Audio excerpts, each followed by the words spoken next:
Hello guys, Libho tsatkum arova Ngwere lite ndobva asiyapwanya mota ndobva wamukwadza. Hello guys, welcome to Bad Lion Zimbabwe. Bad Lion found.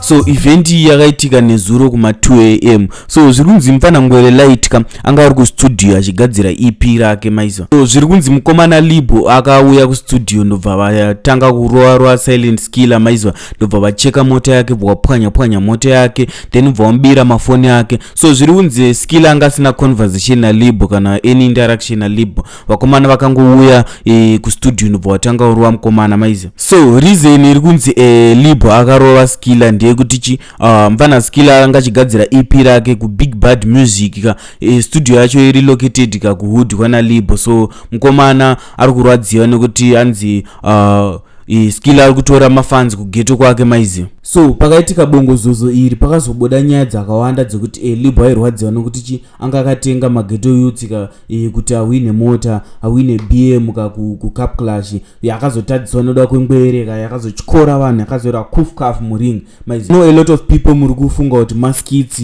vamwe vari kuti anzi hey makeup yakaisa muona chikagazi just look closely unozoona kuti ropa irayerera nepaside petsiya pamuona chikagaisika mukomana akatokwadzwa zvekutodaro zvototika dei yatoitwa police case maizi. And if you check handitika vamwe vari kuti anzi hayo hazvisiri izvo BM iri harisiri iro old one iro mukona chikagazi check number plate iyi handitika muona number plate yakafanana neiyi ina skiller ari kustudio na DJ ino muona chikagaisika pakatoipa zvokuti vanokwanisa kubatsira Ngwere lite mubate panhamba idzi maiziva amaino kana pane maloya chichinyadza achida tofambirwa akadzingodzifambirai maiziva because uku ndokunonzi kurwadziwa level last. Muona chikagaisika, don't forget to like so that video rinopushwa kuvanhu vakawanda, so that mfana Ngwere lite anowanawo vanhu vanomubatsira so that nyaya idzi dzifambirwe maiziva because hatingangosi